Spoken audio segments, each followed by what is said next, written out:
All right, we're going to go ahead and call this meeting to order. It's Monday, January 4th, 2021. This is our briefing. So let's go ahead. We have Superior Court. Judge Goodell, are you there? Good morning. And hope you all are doing well this morning. The Superior Court has an item that we would like to get the commissioners to approve. It is the annual Court Commissioner Professional Services Agreement.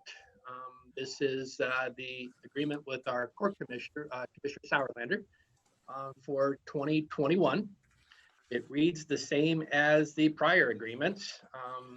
The numbers have changed. As you are aware, we pay, or the county pays, 85% of the Superior Court judge's salary.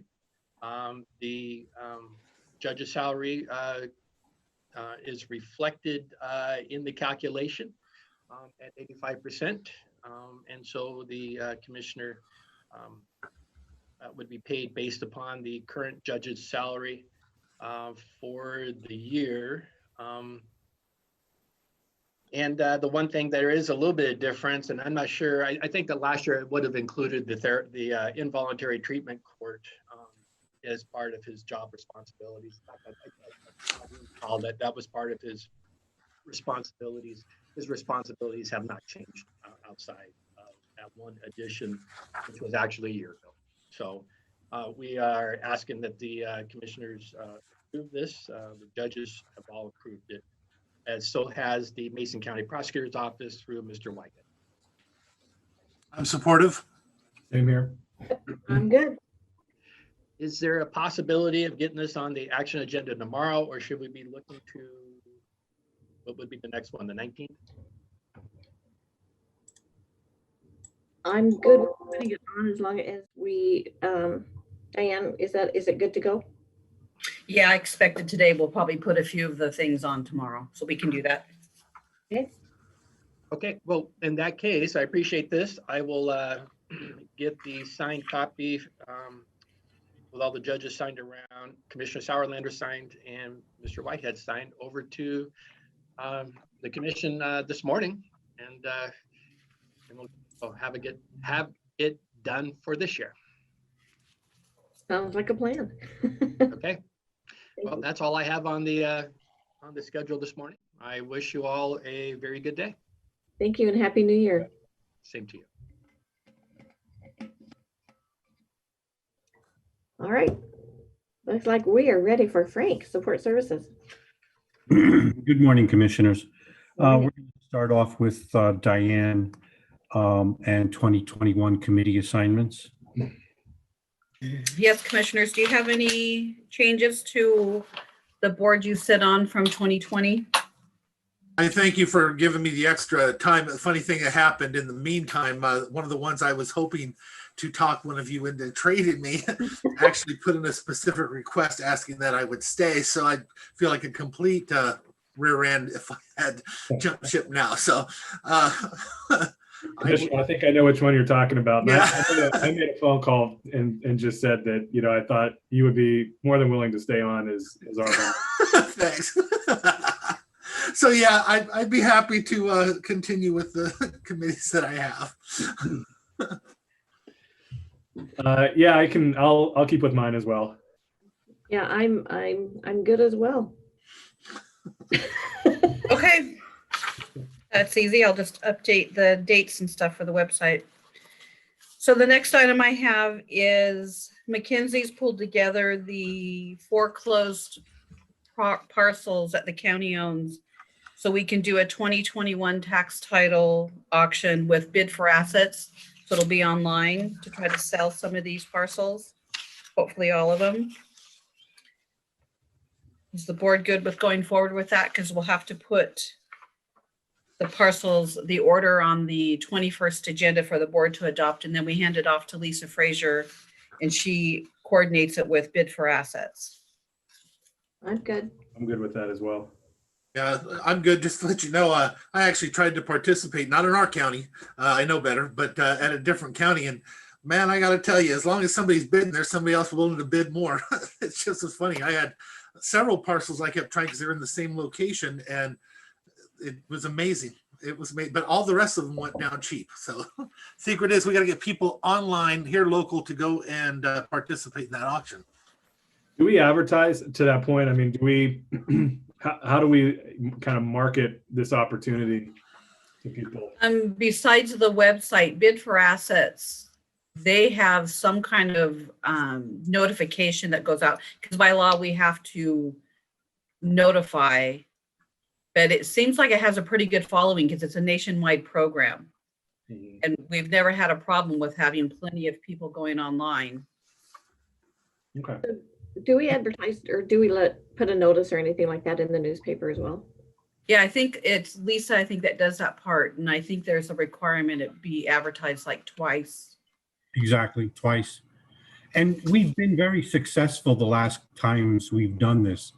We've had years where nothing was sold at auction on the stairs of the courthouse. And in this process, we've had fairly high rates of sale, as well as fairly high dollars on bids.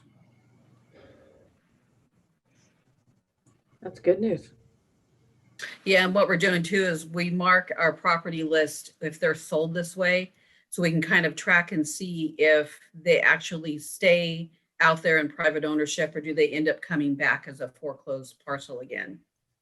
So hopefully that doesn't happen, but we're just kind of tracking that. And so just to clarify, what happens if there's no action on the parcel? Then what happens is it opens it up so we have 12 months to actually market the parcel via like our real estate contract.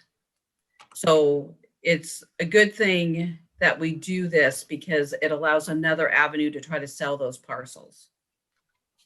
So we can individually, parcel by parcel, negotiate a price for a 12-month period after it has not successfully been bid on in one of these auctions. Interestingly enough, we tend to make more money when they don't sell. When we put it up for fair market value, instead of bidding basically on just the base of the tax that is owed with all the penalties and interest, that's where the auction begins. Somebody can get it fairly cheap, but we look at it first at the arm's length transaction value, and that's what we put it up for. And then, as you've seen this, because you've reacted and voted, we sometimes take less than what we put it out for, but that's a normal process for any property. And then we usually try to hold off and make sure it's been on the market for a while before we even let go of it and take a lower cost. We've been very diligent, but it's made this county a lot of money since we've been doing the two together. It's been wonderful. I know all that information was in the packet. I just wanted to make sure that we were clear. Okay, and my next item is we've had one application for the Mason Transit Authority Board. This is one of the elected official positions that the county commissioners appoint, and it's from Cindy Braymeyer. I wanted to know if the board's good with appointing her, and I'd put it on the January 19th agenda. That was Commissioner Schuette's position, correct? His district, yes. Okay, so yeah, what do you feel, Kim? Yeah, excuse me. I'm supportive. And I'm supportive. Okay, thank you. And then is the board good with the concurrence of the Grays Harbor County appointment to the Timberland Regional Library Board of Trustees? Yes. I am, but I want to make a quick comment. And I want to tie this back to our conversation earlier, or I guess last year in November or December. So I had, as the board had requested, I reached out to the other counties to get their input on what their thoughts were regarding some of the, I'll call them allegations that were made by resigning members. I also spoke with Brenda Hershey directly, as well as another member of the board who resigned from Thurston County. Out of all the county commissioners that I solicited, I heard back from 2, and they were split evenly on whether or not they thought it was an issue that they were concerned about. One of those commissioners is no longer in office, and that was the commissioner who thought thought it was a problem. That said, I think our surest course of action, whether or not we agreed to this appointment, probably immaterial, but I think we ought to have Cheryl Haywood from the library come in and do a briefing with us. And that way we can ask some of these questions and get some clarity on the record, on our record. And I think one of the main concerns that I have, aside from overall administration of the library system, is the potential for disruption of service and reduced services in Mason County. And so I think, aside from the annual visit that she makes to present their annual report, I think there ought to be a sit down with her to have a conversation about just sort of the future of library services in Mason County and address some of the issues that were brought to light as part of Ms. Hershey's resignation. So I'll kind of put that back to the commission and get your thoughts. Kevin, thank you for stepping up and doing this, first of all. With that being said, I like and appreciate the depth that you're taking this. So the question that I have is, if we separate it out and have two different meetings and empower you first to go forward and ask some of the questions that you think really need to be asked that may not be so politically gentle, those would probably be best asked directly to them from one of the commissioners, and then to meet with us as a whole after you maybe brief us. If you're willing to do something like that, I think that's a good idea. I just know you, and I know you have a lot more questions you'd like to see some real serious answers to, and it should be nice if you could do it without if we could do it that way without putting somebody on the spot publicly, but yet still get to all the real answers. What do you think of that concept?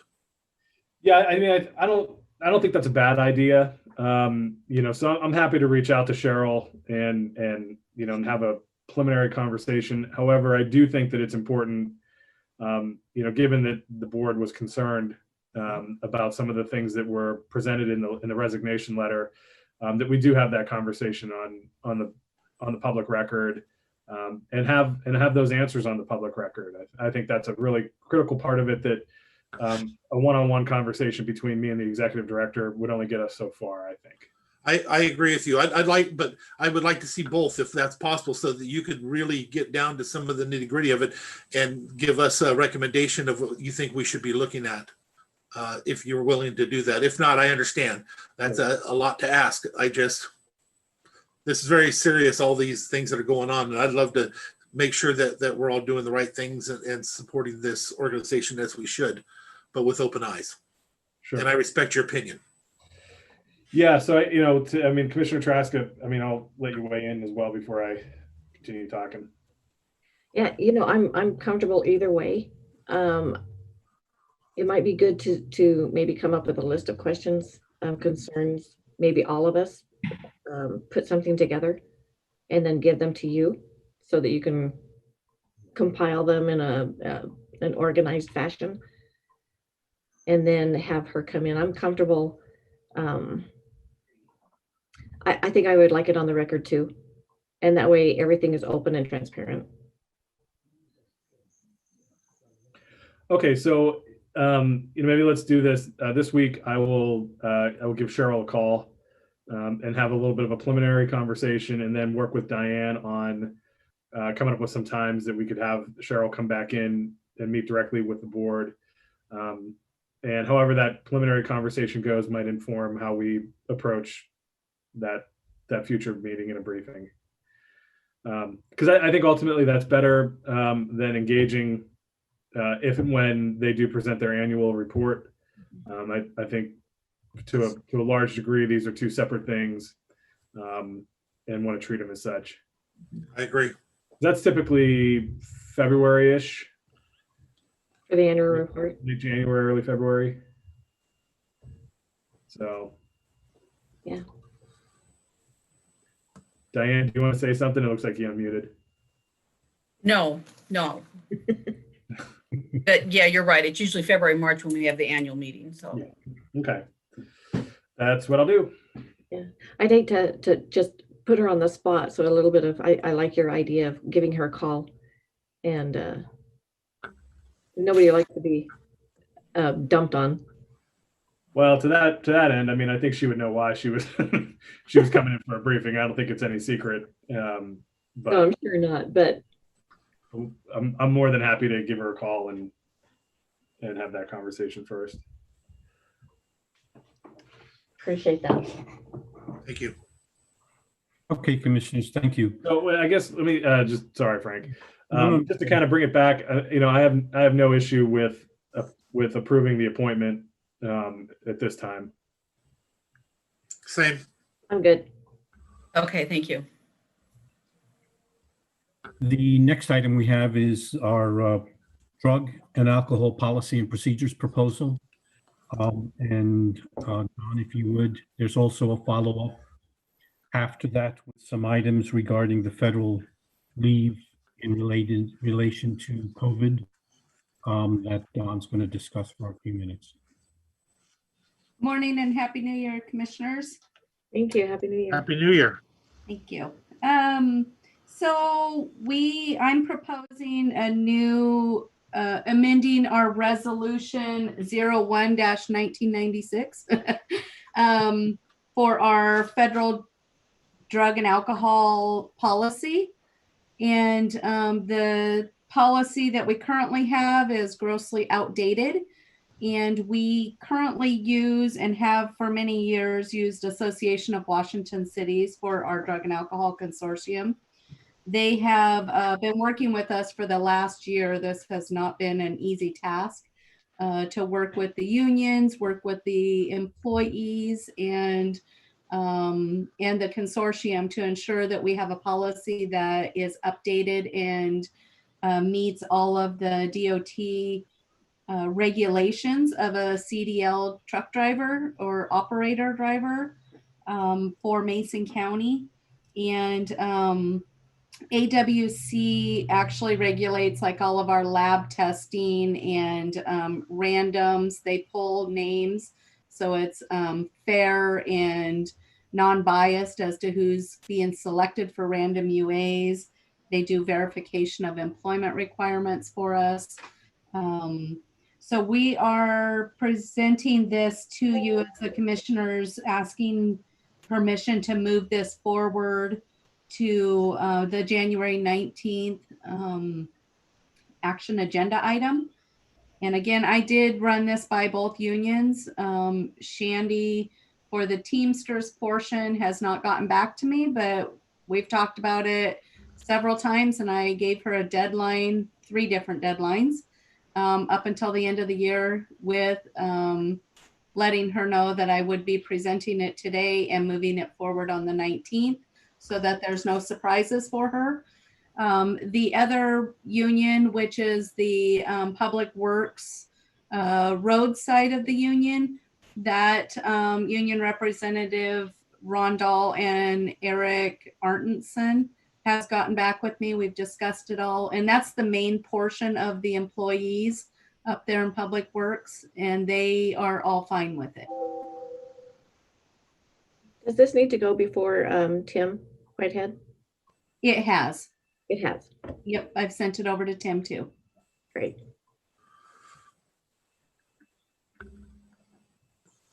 Any questions? Did any of you have? No, read through it. It looks pretty good. Okay. Are you okay with moving it forward to the 19th then? Yes. I'm good. Yes. Okay, so I'll move that forward. The second thing that I've kind of been watching clear through to the end of the year was to find out if the federal government, Department of Labor, was going to expand and recertify the emergency paid sick leave, which gave employees 80 hours of leave for symptoms, or if they needed to stay home because of schools and daycares being closed for COVID, and also for the public health emergency leave, which is if your child care or school is closed, you can stay home and the county pays you 2/3 of that leave and 1/3 comes out of your own sick leave bank. And the federal government has not expanded that beyond December 31st, 2020. So that's now closed. There was a poll that went around through the risk pool counties, and so far there are not any counties who have replied, and we had about 50% of the counties, so about maybe 14 or 15 counties and replied to the poll that said they will not be continuing the 80 hours of expanded emergency paid sick leave. And about 50% of those, maybe 6 or 7 counties, did say that they would continue to offer the public health emergency leave, which is the 2/3, 1/3, where the county pays 2/3, and for people who have children at home that are still struggling with schools not being open. Regardless of whether we offer this or not, the burden is that we're paying for that time off. Either way, it was never, even in 2020, what I mean to say is even in 2020, we were still bearing that expense. Private employers were getting a kickback through their federal taxes. We were not offered that as local governments were not offered that. So right now I haven't been able to get a hold of Shannon to work on who is still in the hopper that may need it and who is using it. So that I plan to get that data and bring it back to you on next week's briefing so that you all can make a decision. Are we going to offer this forward? On our January 10th payroll, that would cover anybody who was eligible through December 31st.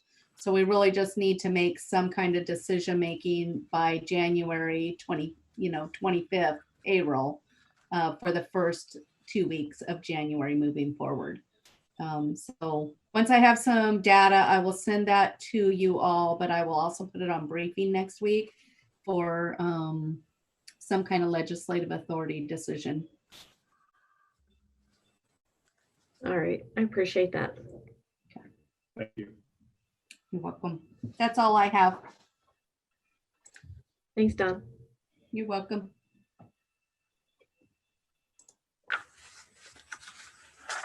Oh, can't hear you, Frank. Hello, Frank, can't hear you. Sorry about that. I'm sure that was impressive, though, everything you had to say. We'd all been in awe. I missed it. Next up, we have Jennifer in regards to the resolution to delete Fund 116 and the contract with North Mason Resources. Thank you, Frank. Happy New Year, everybody. Happy New Year. Yes, we have the fund number 116, the resolution to delete that fund for historical preservation. And we did put the revenues and expenditures in the 2021 budget for Fund 116 into Department number 126. So this is just the formal documentation to delete Fund 116. It's been through the audit committee and the historical preservation, and I don't think that this is a surprise to anyone. So I just want to get permission to place on the January 19th consent agenda consideration of the resolution deleting the fund. I'm supportive. Good. Great, thank you. And then the next thing that we have is the contract for veteran assistance from the general fund for $5,000. And currently this contract is with North Mason Resources. And in 2020, we were able to give them $2,500, so half of the contract amount. We have a couple of options if the board wishes to keep on with the $5,000 for the veterans. We can either renew the same contract with North Mason Resources. We can make changes to the existing contract and propose the changes to North Mason Resources. We can look at contracting with another agency, or we can go outside using an RFP process for the contract. And I did attach the contract for your review. Do you have any thoughts at this time? I do. I would appreciate it if we can go out and look at what other options we have for dispersing those funds. At the very minimum, there should be somebody here in this area to distribute at least half, if not all, but to look at past performance. It has to be successful. If not successful, we have to look at other options. Okay, I will. I'll look at that. Commissioners Schutte and Trask, do you have anything to add onto that? I would agree with Commissioner Netherland. I think that this needs to be a successful program. We have so many veterans out there that need our assistance, especially now. I think people are feeling disjointed, out of place. And I think we need a resource that they feel that they can connect to. So I would follow Commissioner Netherland's recommendation. I think certainly the RFP is the right way to go, and just soliciting for other partners, throughout the county that can help with this. I think that makes a lot of sense. I do want to be mindful though of, what have we learned in year one of implementation of this to improve it going forward. And I think the RFP or finding other partners to help with this is important. And just caution the commission that, we need to continue to tweak it. And when there's recommendations to that end, take them seriously, because we don't want to, it's an important amount of money, but it's in the grand scheme of things, a relatively small amount of money. And, my preference is to not see staff spend, $10,000 in staff time to manage a $5,000 fund. I think that defeats the purpose. So finding ways to simplify this and streamline it, I think, are important. And I think having a partner who's an equal participant in it would go a long way to help. Yep, agreed. Okay, so are all three of you thinking the RFP process is the way to go then? I support that. I'll support it. I'm just open for getting as many people as we can to look at the different options. As Commissioner Schutte said, somehow this has to be as simple as possible. I don't know that the RFP will actually work for keeping it simple, but let's give it a shot. Let's see if we can get somebody in, because we need to make this successful in the future. It's funny because, as the commissioner pointed out, it's not a lot of money, but it is money we have to be careful of. The funny thing is if we do it wrong, we can get in just as much trouble for a $500,000 thing as we can for a $5,000 problem. So we need to make sure that when we set the rules up, they are adhered to, and there's not a question of that at the end. Yeah, it really does make me nervous with our, giving out fuel cards, when really they're Safeway and Fred Meyer cards where the veteran can purchase anything with them, and there's no real way to in place to document what they're purchasing. So yeah, that is one of my concerns with the way that we're doing it right now. Again, though, let's not get crazy and make it so difficult that it takes so much to get through this, but make it follow with what's allowed, please. Okay, thank you. Thank you. And that's all that I have. Thank you. Thank you, Jennifer. A couple more items. We have a contract that the Department of Corrections asked the county enter into. On December 17th, Inslee temporarily suspended the transfer of newly sentenced felons from county jails to the state prison. And in that, the Department of Corrections has put forward an interlocal agreement between the county and the state for housing those newly sentenced felons in the county and continue to house them. The rate that they're offering is slightly higher than our normal contract. Our normal contract is about $85 and change a day. This is $93 and change a day. It's for a temporary, an interim period until the state allows for the transfer of these felons directly back to the state prison. The termination date is expected to be January 4th today, but depending on whether or not the governor extends this, it may continue for a couple of additional weeks. But I'd like to put this contract on the agenda for tomorrow for the commission to authorize. So I have some concerns. As do I. So first and foremost, DOCs, have any of these prisoners been in a DOC? Would they have been in a DOC facility prior to entering our facility? These are newly sentenced, so the answer is no. Unless if this is a second sentence and on an unrelated issue. But they could be from another county.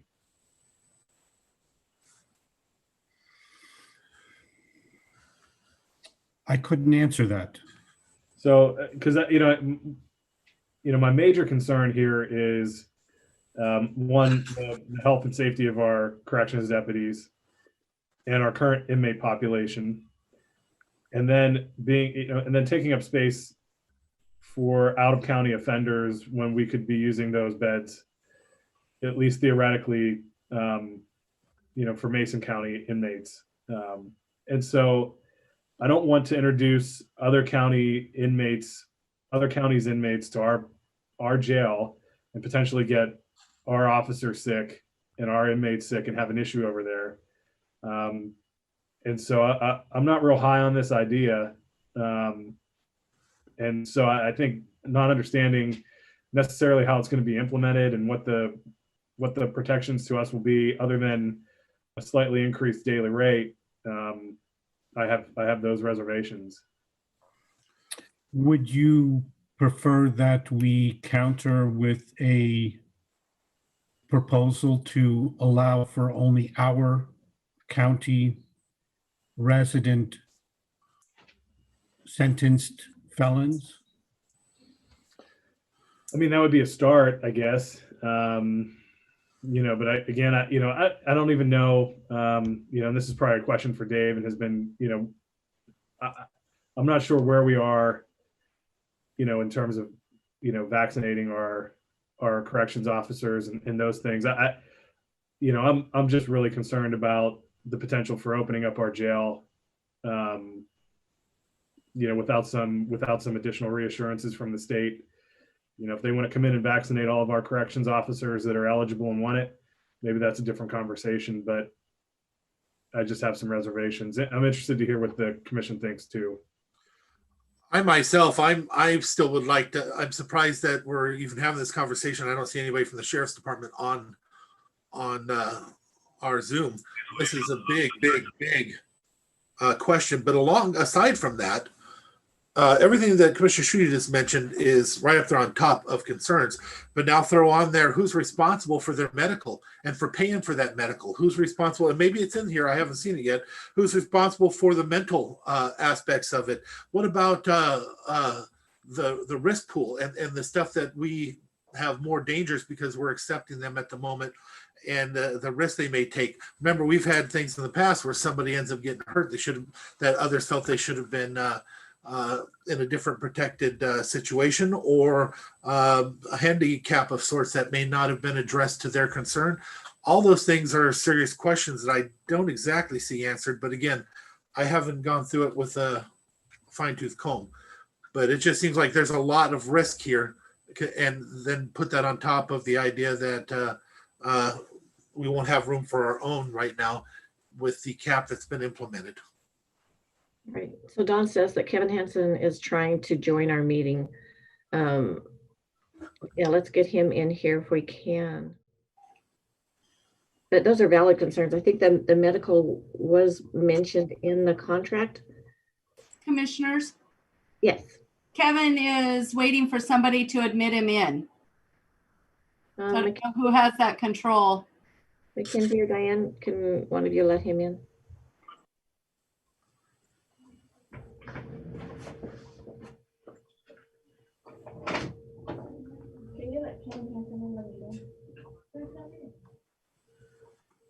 Well, it's rare that we have a line waiting to get in, so.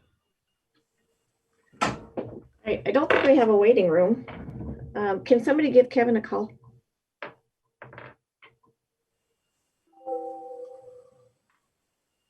Okay, he's back on my line. Is he going to the right link? Oh, I hear him. Is it join the Board of County Commissioners briefing Zoom meeting? It'd be on the online link too. Join the Board of County Commissioners regular scheduled Zoom meeting. That's where I'm at. Okay, so you need to go up one, which is the briefing Zoom meeting. Okay, hold on. Up one. Join the briefing Zoom meeting. Yeah. Okay. Here we come. Okay. All right. Bye.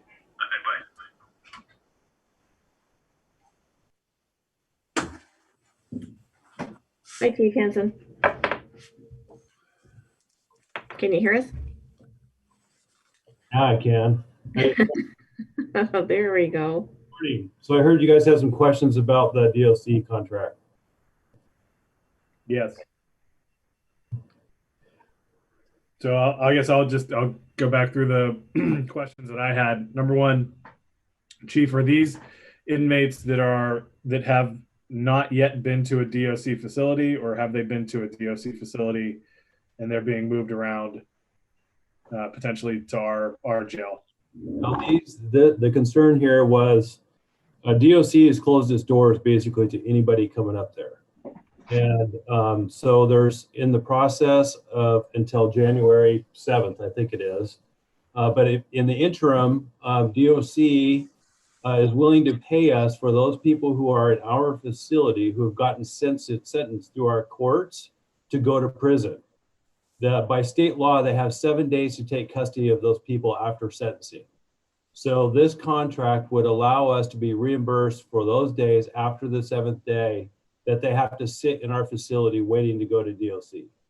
Okay, so these are felons convicted in our court who would otherwise be transferred to a DOC facility within that period, and this is to pay for the gap essentially between when they should have been taken into DOC custody to when they actually are. Exactly. Okay. We've told DOC they had somebody that they wanted to bring down for court the other day. We told them no, they need to find some other means to do it. It's just a weird time for sure, and we're trying to limit as much as we can that any interaction or any transportation to and from the Department of Corrections. Good. Chief, are you requesting or recommending this be approved? Yes, and I honestly don't know that there's going to be anybody that's going to apply to because of the short duration of it. We're on the tail end of that time period that's associated with that contract. So it's just kind of a stopgap to reimburse us if need be. Okay, then I will be supportive. Move forward. Yeah, I'm much more comfortable now that we have that knowledge that they are from Mason County and not accepting from other counties or facilities. Right, I'm comfortable. And Chief, if I may ask, does this work the same way that the current contract with the state works in regards to medical risk and mental? Yes, it does. There's a provision in the contract specifically geared toward reimbursement for any extra curricular, extraordinary medical expenses or dental expenses associated with that one group of people who is pending transportation to DOC after the day 7. If I could just add in, commissioners, the only thing, Frank, you mentioned risk in there, and regardless if they are a DOC or our person in custody, if they're in our jail, we bear that risk during that time regardless for any negligence that we may have. So yes, we would still bear that because it wouldn't file over to the state on that end. But regardless, we would bear that while they were in our custody.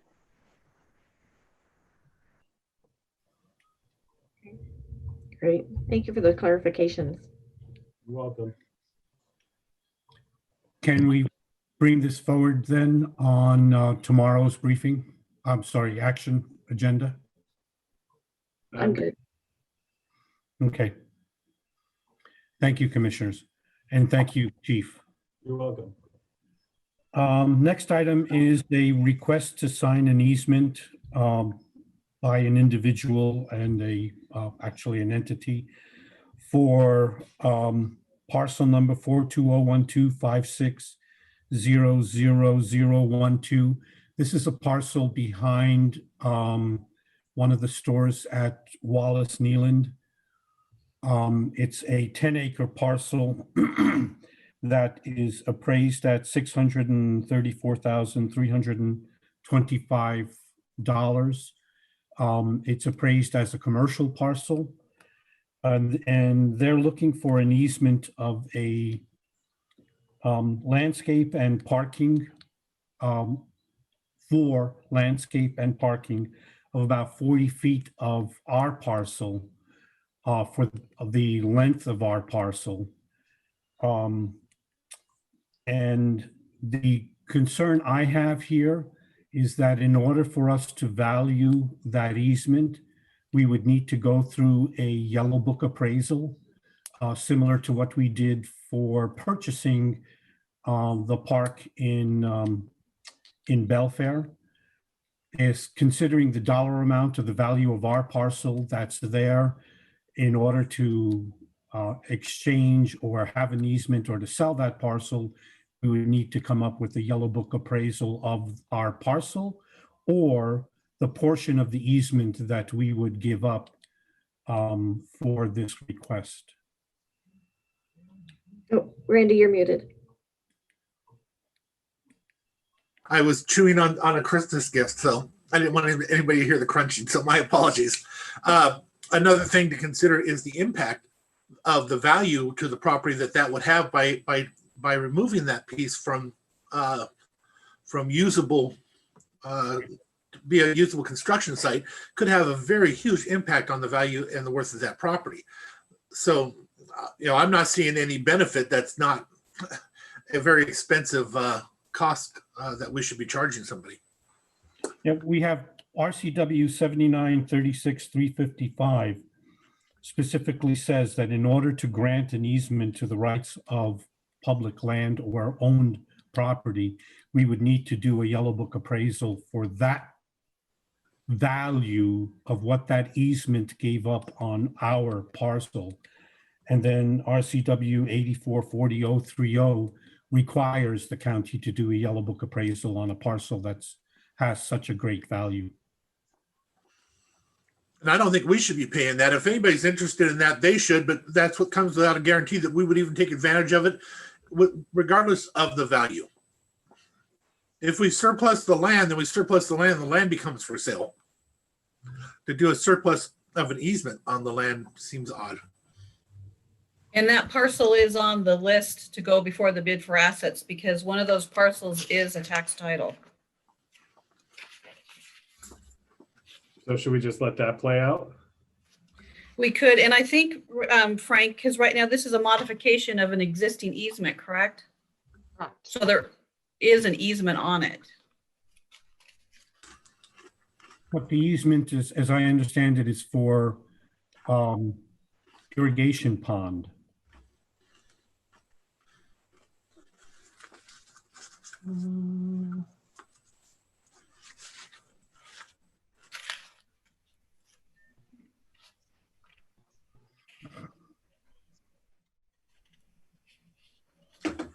Well, if they're smart, they'll buy it at auction.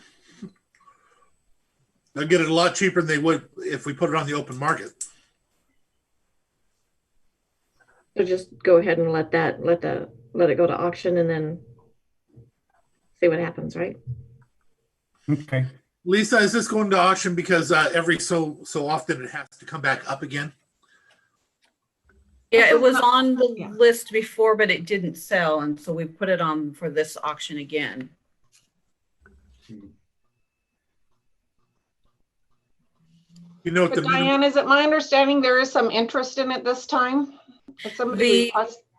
The adjoining landowner Yeah. wants to modify the easement. So there's an existing easement, and he says from 1995, he wants to update the easement language between the two parcels. That was from 1995. Mhm. you don't happen to know the starting bid on this one, do you, Madam Treasurer? It was on the list this morning. Let me look. I think we just used the assessed value.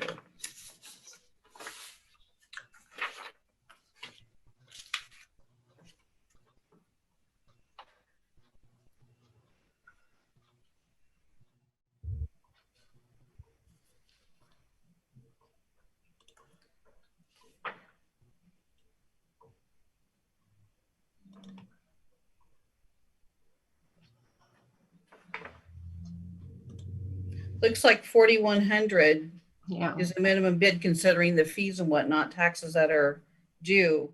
But the assessed value is at 634,000.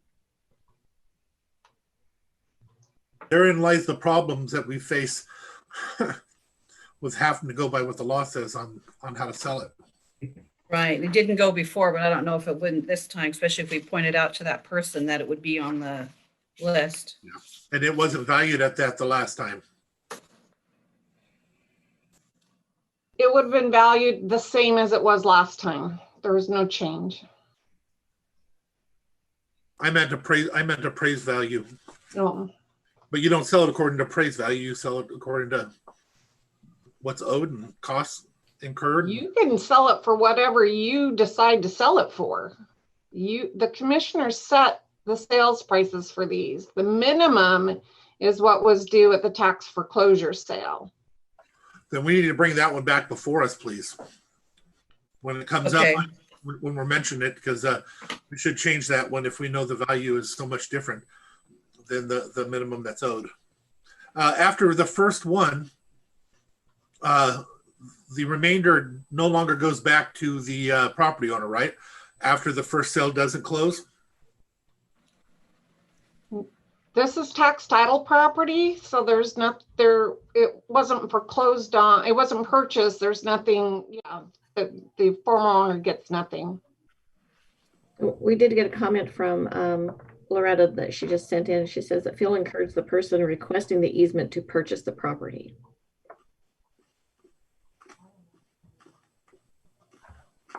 But that doesn't mean that the property needs to go on the market for the tax title, the portion that's owed for tax title. It can go Correct. on the market for whatever the commission deems appropriate. Yeah, I think, my perspective is, how do we maximize the public benefit here? Both from not putting more resources into it than we need to in order to solve the problem, but also, getting what's fair and equitable for it. We have a realtor. We should have our realtor involved in this discussion to give us a recommendation on what he thinks it should be listed at, and that should be the amount that we put it up for auction.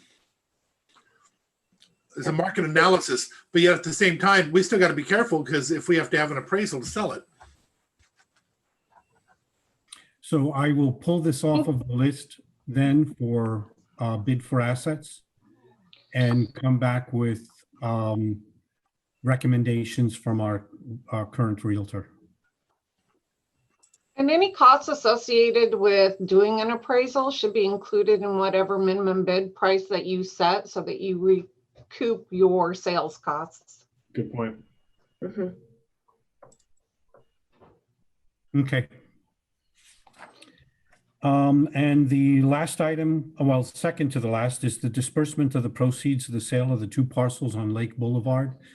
So when we did the transaction for the sale of the Lake Boulevard parcels, the resolution identified the general fund as the recipient of the sales price of those parcels, and they really should have been Public Works. Those parcels were owned by Public Works, and the proceeds should go back to Public Works, and this resolution corrects that error. That's the way it's supposed to be. I'm supportive. So before you be supportive of it, one of those properties was tax title property, so it never could have been owned by Public Works. It may have been used by Public Works, but it was never owned by Public Works. Oh, that's a big difference. There's a big difference there. The other parcel was deeded to Mason County, not Mason County Public Works, which happens quite frequently. Yeah. And they could have purchased it, but there's probably no paper trail for the purchase of that property. So that wouldn't be in any of the meeting notes previously. I mean, it was purchased way back when. So let me see. It was purchased in 1953. So having records back to 1953 could be an issue. Right. My proposal would be that you maybe split them, but they do only own one of those lots. And again, they could have used the other one. Nobody probably would have questioned it because it was in Mason County type, in the name, but I don't believe they owned both of them. We need to make sure that the money goes where it's supposed to go according to the ownership of it. Just like in the past, where we have had some that were owned by Public Works, it states that it's owned by Public Works, then they need to get that money. If this one is not, if it's stated differently, and we know the ones that tax title parcel, we can't just throw the money over there. We need to maybe pull this and make it absolutely positive what we're doing. I'll go back to Public Works and get actual documentation then from them on their ownership or lack of ownership, and then bring this back forward again for corrective action. I thought Loretta sent those, or actually Phil sent those to Mackenzie, so you would have them for this meeting. That's correct, Lisa and Frank. What we have not found are the financial transaction records, but everything else demonstrates where our ownership was, but no finance track. Well, you're saying it demonstrates your ownership. What do you base ownership on? On what the deed shows. And the deed shows Mason County Public Works? It does say Public Works acquired the one parcel. But not the other one. But not the Correct. tax title parcel.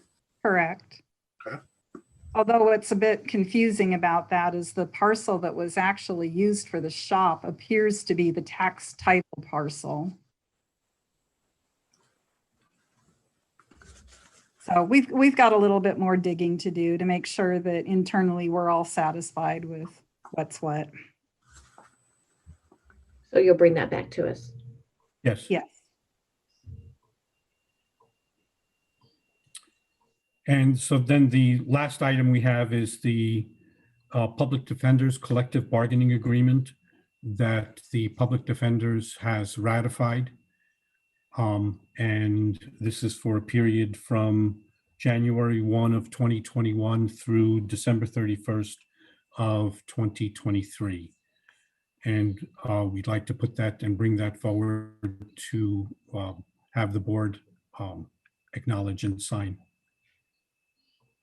I'm good. Can we bring it forward tomorrow? I'm good with that. Sure. Thank you. And that's all we have. All right, do we have any commissioner discussion?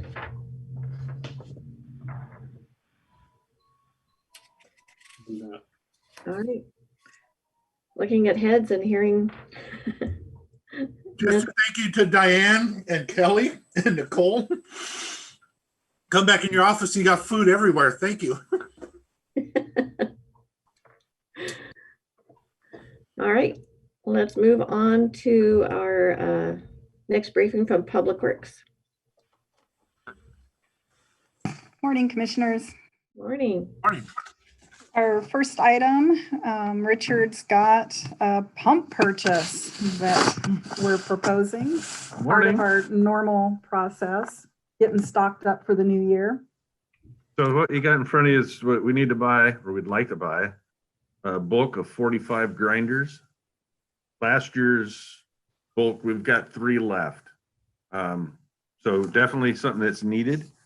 I don't know if you'll be able, you don't have last year's in front of you, but there's no price increase from last year at all, which is unheard of.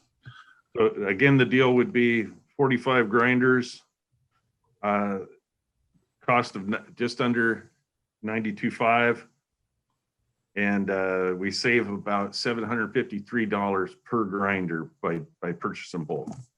Are we not rebuilding any of them? The original old grinders are not rebuildable. They've changed their design. That's why these new ones come with an adapter kit just to fit in there. The ones that can be rebuilt, yes, they're sent in, and we do get a few of those back, but we haven't had too many failures of the newer pump style. I'm supportive. I'm as well. I am too, and one of these days I'd love to go and take a look at the grinders. Anytime.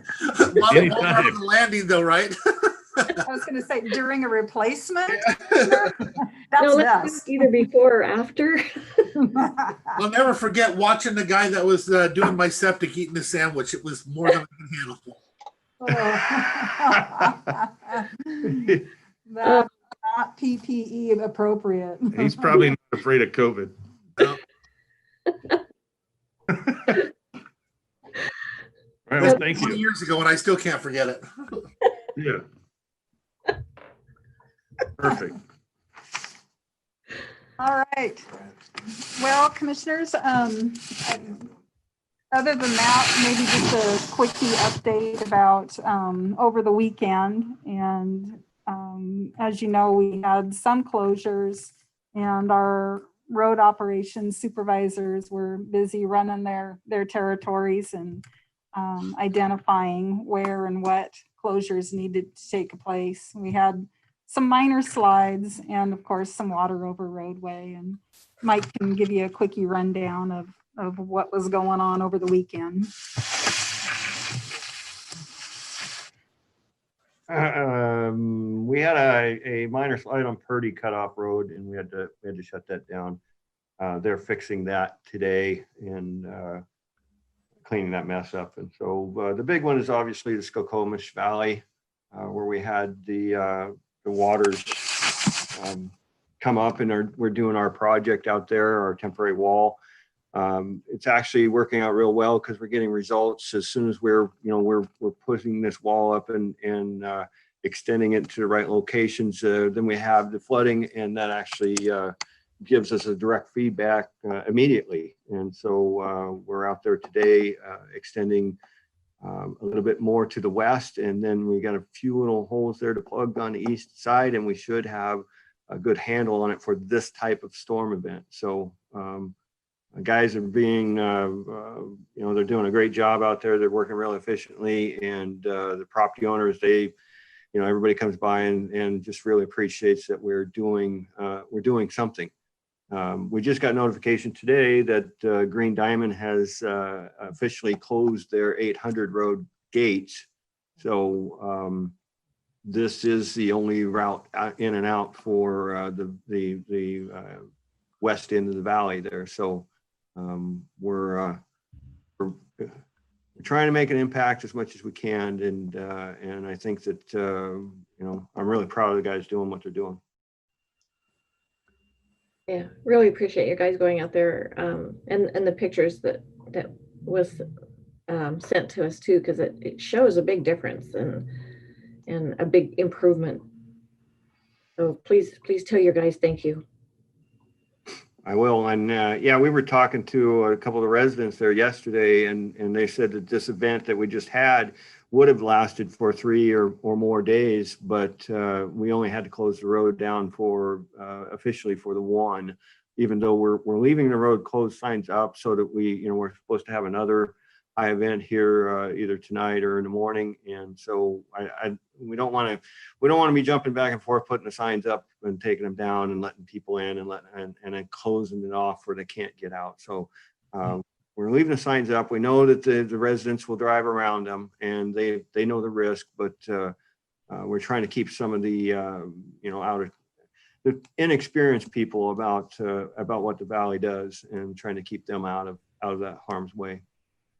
Very important, though, also, when it actually is closed, that it is closed to everything, including logging trucks.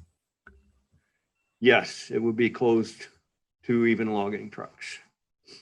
Kind of to that point, earlier last fall, we had a conversation about some gating in there that would be a little bit more permanent, than the typical road closure signs. Is that still something that's being considered and worked on? Yeah, the request from the fire chief Wheelander is that in the immediate area there of Polly Jacobs Road, the flooding in that area, that's really the locations that he's requesting us do some gating. The ideal is that a lot of people come in off of the Skoke Valley that don't have that experience, and that water there, it gets yesterday it was 3 feet deep going across the road on a beautiful afternoon, but they don't see it. They come around that 90-degree corner, hit that straight stretch, and here recently we've had some people in the ditch there. So what we were doing previously, we were just kind of putting a type 2 barricade on the side of the road that was telling people it was closed. Now we're going with the type 3 barricades. We're actually blocking the lanes of traffic. And so you have to actually drive around them or move the signs to get by. And so we were hoping that would be a little more effective in that sense. But, there's some reservations about gates being, objects in the middle of your road and people running into them and liabilities for that. So but we can definitely work with him and look into that more. Thank you.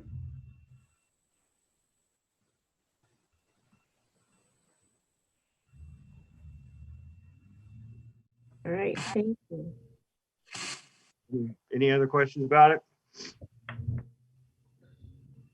No, and I want to, I've been getting the notices too about the flooding and things. So I want to let Ross know that program is working as well. If you're signed up for it, you'll get a notice. So thank you. Lots of regular dings on the phone, right? A lot. Yeah, it is a great service, absolutely, to be able to monitor what's happening on the river. Right. All right, commissioners, that's about it for us. Thank you. Do you have anything for Loretta? Going easy beginning of the year. Right. Wait till next week. Saving up. Perfect. Thank you, commissioners. Thank you, guys. All right, let's move on to community services. Dave? Hey, good morning and Happy New Year. Thank you. So this morning we have just a couple of things quickly, and we're going to start off with Todd and talk about ERAP. Yeah, Happy New Year, commissioners. Thank you.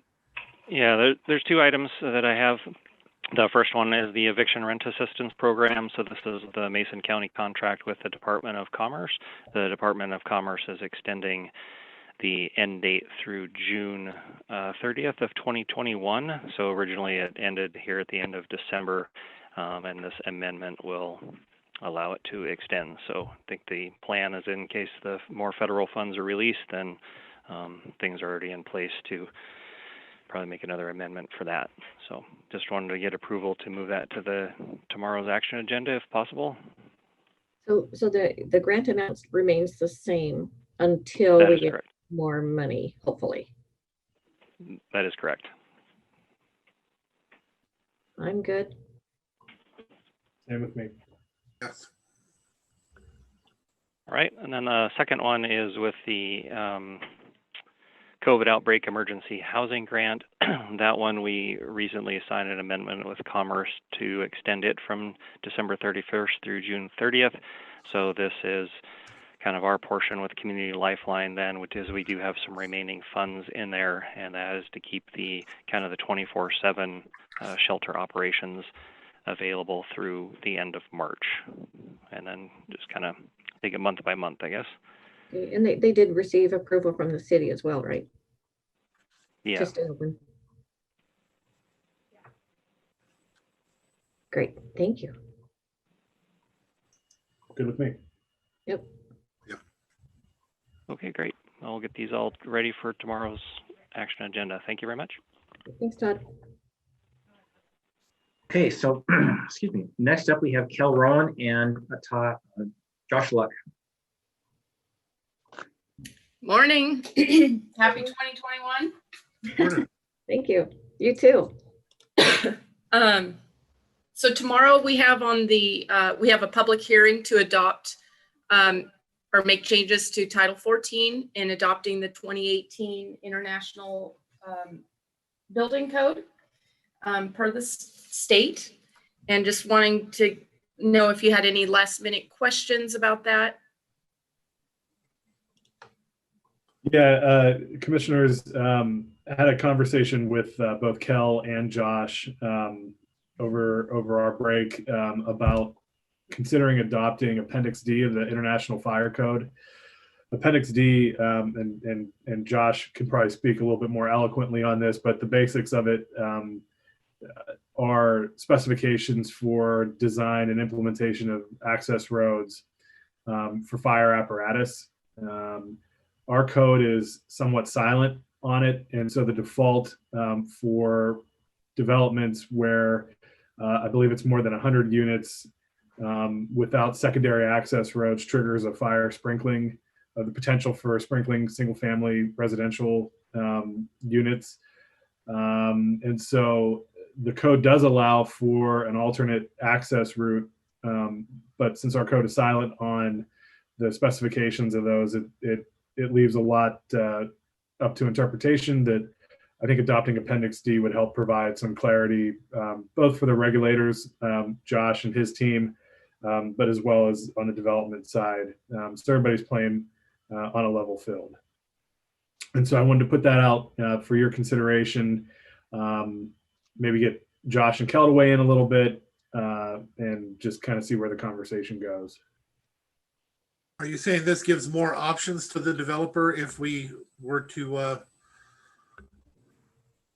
accept that appendage?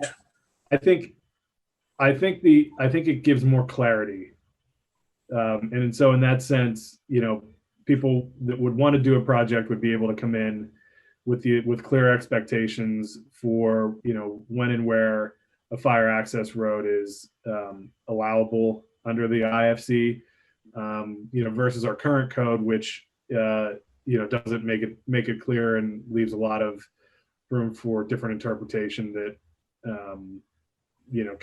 could become difficult and burdensome both on regulators and on developers. Does this have to be added today for tomorrow's, or can we have a little time to look at that? So I would be, we have until February 1st. I don't think we should wait until, like the 11th hour to adopt it. But I think it would be appropriate to at least continue tomorrow's hearing, open it, obviously go through, if there's any comment initially. But I think we'd probably be okay to continue it, for a week or so. I'm supportive of that. Yep, I'm good with that. Josh or Kel, do you have any information? And I guess the other thing too is probably provide copies of Appendix D to both Commissioners Trask and Netherland. I can get a link and send that over to everyone involved. As regarding adopting that compared to our current code, there are a few changes, but to Commissioner Schuette's point, it does outline things a little better and give better guidance of what's required, what's needed, and kind of take out the interpretation aspect of it, and just the consistency as well. So seems like that would help also with the approving of plans too. Correct? That what takes out the questions. Correct. There is a little. It's more elaborate in the Appendix D than our current code. So yes, it would help in that process. Is this more restrictive than Kitsap? Than Kitsap, I'm not familiar with Kitsap's. In some areas, it is a little more restrictive than we currently have, i.e. The grade requirements for the access road. Our current adopted code, it states that roads in excess of 14% grade are required to be mitigated with the sprinkler system, and append that anything greater than 10%. Also, the density is a big change too. Ours states where more than 50 units are going to be developed on a given road are required to have 2 accesses or equipped with sprinkler system. When Appendix D, the threshold for that is 30. So those are the 2 main differences between the two, but the Appendix D does have a lot more clarity regarding road requirements, gate requirements, and that sort of thing. So that appears to be much more restrictive then, 50 to 30, and a grade of 14% goes to a 10% trigger.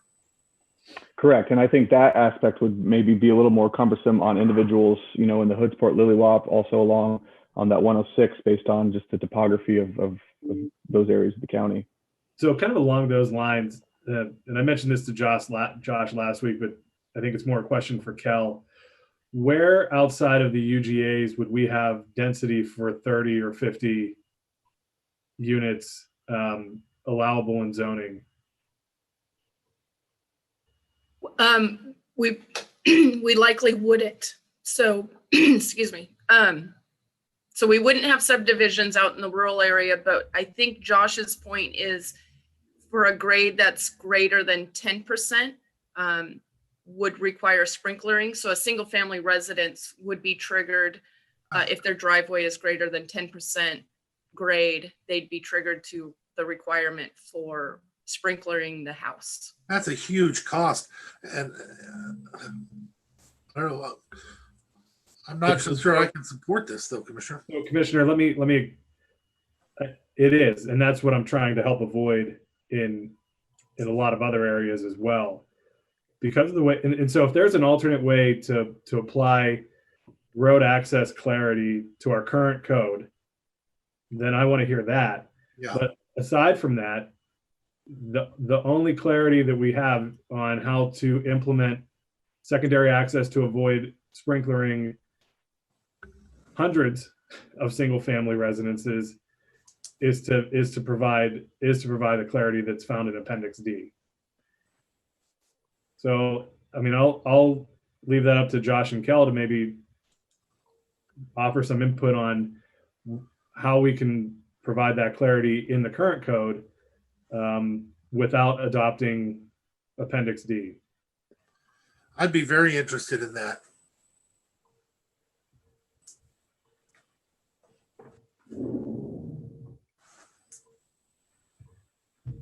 And so I pose that question because I haven't found a way to do that yet.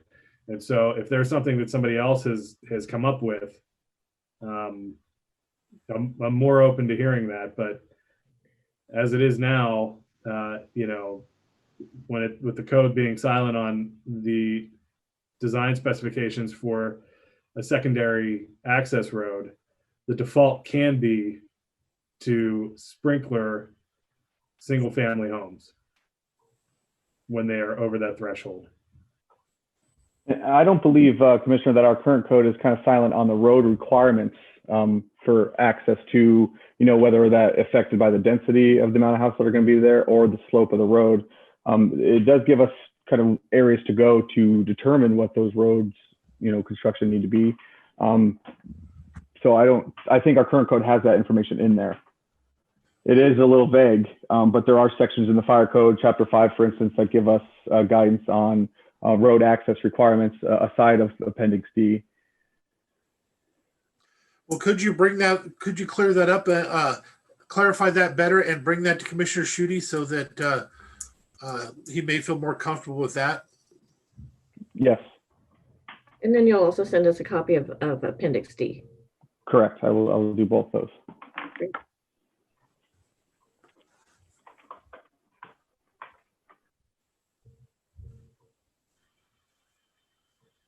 So we had this on the agenda for tomorrow, so we're pushing that out a week. Is that correct? Well, I mean, I think we have to open the hearing, and then instead of taking action, you would move to there would be there could be a motion to do anything, but in theory, then you would move. There would be a motion to continue the hearing. I've already agreed to that. I'll stick with what I agreed to. Right. So we'll have to do that tomorrow during the meeting, correct? Right. That'd be my guess. Yeah. This is Kel. I would, in order to meet our state deadline for February 1st, having the 2018 codes be effective, if we can have the public hearing tomorrow regarding all the other code changes, and then we could, because Josh and I can always bring back Appendix D and some other possible changes to that fire code section, at a following date, and we could always hold another public hearing regarding those specific changes if we want to make an additional amendment. Or perhaps we can approve, if we decide, we can approve everything but that and just table that one aspect for a week or so. So our next meeting will be on the 19th.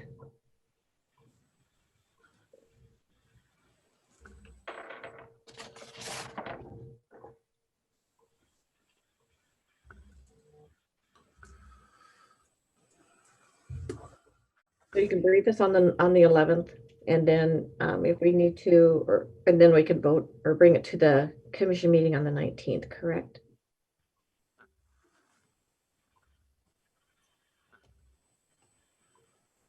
That should work. From what I'm looking at the calendar, that should work.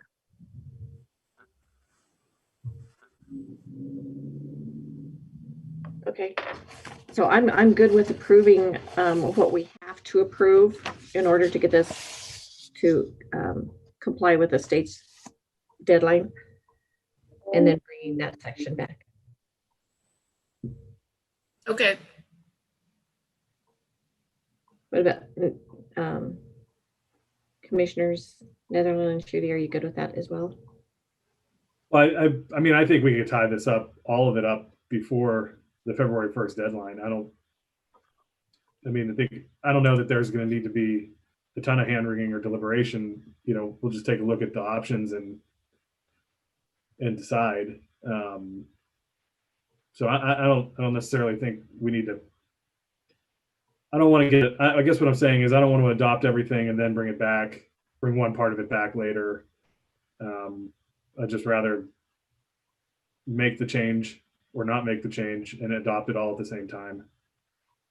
So adopt it all on the 19th. Yeah, I mean, everybody knows what the code is. I mean, we're just potentially making one adjustment or addition that, it's not a wholesale rewrite. Yep. Commissioner Netherland, are you good with bringing it back on the 19th? So, if I understand correctly, we already had an agreement to move it forward, and then we'll decide to table it. The question became whether to accept most of it or table the whole thing, maybe for a week. And with that, I got no problem tabling the whole thing for a week, getting a little more information, than making the final decision at that point for all of it. Okay. I'm comfortable with that. Is that what you mean, Commissioner Schutte? Yeah. Okay. And that would also provide a little bit more time for public input too. Uh-huh.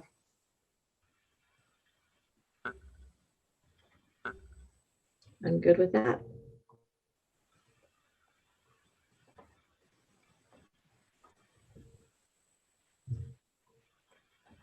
Thank you, Commissioners. Thanks, Josh. Thanks, Josh. And Kel. Thank you. And the next thing we have is the planned action EIS for Belfair. Yeah, hello, good morning. I've been working with Burke Consulting for the planned action EIS and for Belfair. And we originally had scoped the cultural resources section at just a high level detail. And we would like to increase that level of effort to do a more, not a full detailed survey, but to do a little more work up front to provide more predictability for future development. And so we're looking, now I'm not going to know until Wednesday what the increase, but I just wanted to throw it out there, see if there's a possibility of increasing the contract. It's a $200,000 contract, looking to increase possibly around $10,000, but I'll have a more accurate figure on Wednesday when I meet with the consultants. They're doing some background work with some sub-consultants to figure out a detailed level of effort. What would that do to the time frame? I think we can continue on and the work would be done concurrently. So it would, the additional work would be done by a sub-consultant. And so I don't think it'll increase our time frame. And this would give us a better product that is better usable? Yeah, so in the end, it'll be more predictable on when a full survey, a cultural resources survey would be required, as opposed to just having a like an inadvertent discovery plan in place. And we'd know which areas that would require the full survey as opposed to just having the inadvertent discovery. So the future development would have more predictability about what would be required when development gets proposed. So more predictability, no extension on the amount of time it takes to get this done, and a cost of only around $10,000. Correct. That's my best guess as of today. So will you bring this back to us on our Yeah. Yep, at the next one I can bring it back with the proposed contract amendment. And then would that need to go on the action agenda to change the contract if we do choose to go that way? My understanding is that it would, but Diane? Yes, it will. Okay.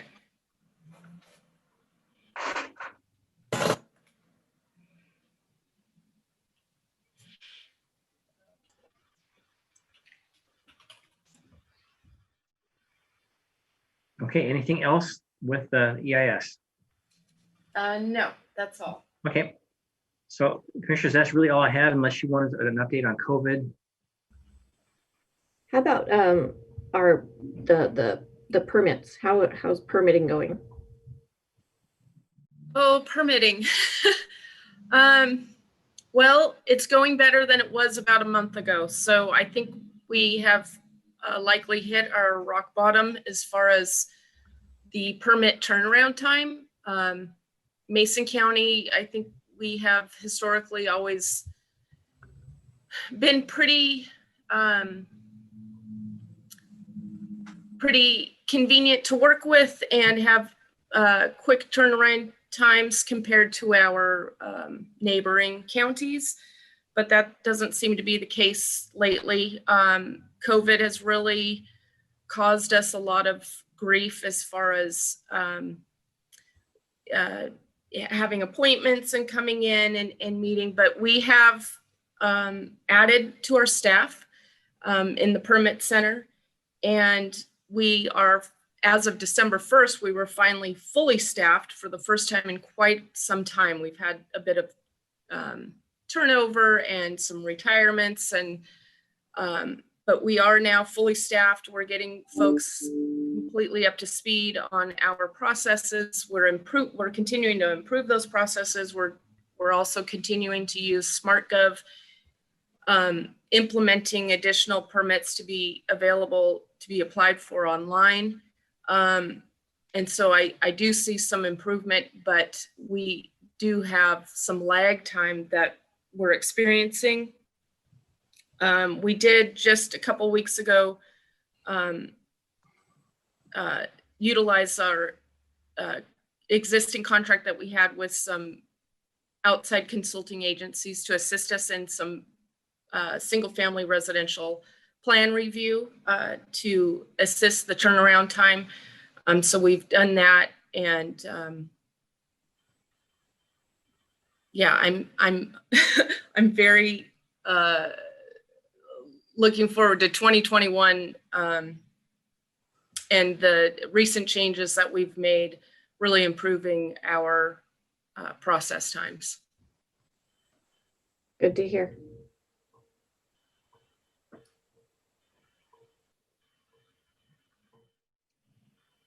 All right, Dave. Okay, that's all I have, commissioners.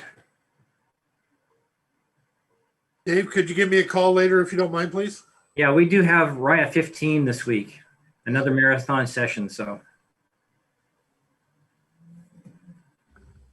have fun with that. all right. Yeah, thanks. All right. That's all I got. All right. Thanks, Dave. All right.